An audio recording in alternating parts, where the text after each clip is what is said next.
Hello bachcho, let's read the question. Question says that in the figure there are two identical conducting rods, each of length a, rotating with angular speed omega in directions shown.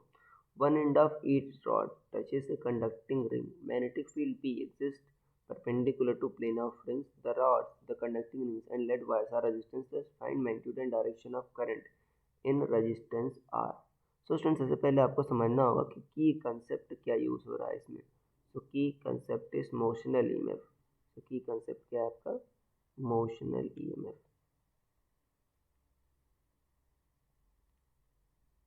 Motional EMF क्या कहता है? जब rod को आप move कराते हैं, rod को अगर रोटेट कराते हो तो उस केस में आपका इसमें एक इंड्यूस ईएमएफ आपका हो जाता है प्रोड्यूस.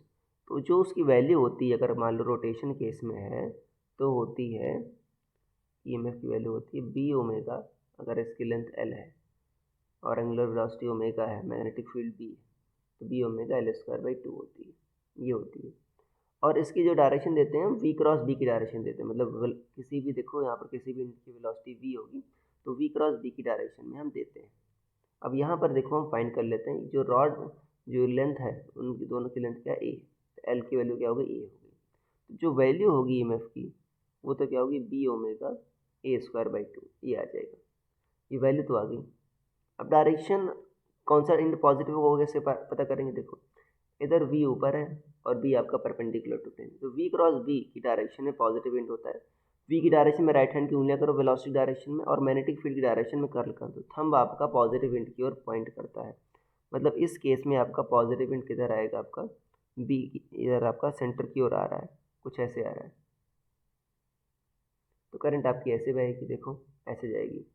और इस केस में देखो तो इस केस में v आपका भी ऐसा है और तो v क्रॉस b की डायरेक्शन किधर आएगी? देखो v की डायरेक्शन में उंगलियां करो राइट हैंड की और b की डायरेक्शन मोड़ दो. तो यहाँ पर आपका सेंटर से दूर आ रही है पॉजिटिव की डायरेक्शन, ऐसे आ रही है, ऐसे. देखो इसमें निगेटिव में एंटर होगी और पॉजिटिव से निकलेंगी.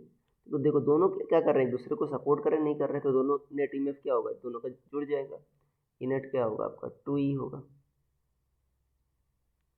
तो 2e करोगे तो क्या आ जाएगा? B omega A square by A square हो जाएगा. नीचे वाला 2 कैंसिल आउट हो जाएगा. ये ई नेट आ गया. अब देखो सिर्फ रेजिस्टेंस आ रहा है, बाकी सारे तो रेजिस्टेंस लेस हैं, ठीक है ना. बाकी में रेजिस्टेंस तो है नहीं, तो आई क्या होगा? E net by R. तो कितना होगा? B omega A square by R. ये होगा answer. So I hope you understood it well. Best of luck.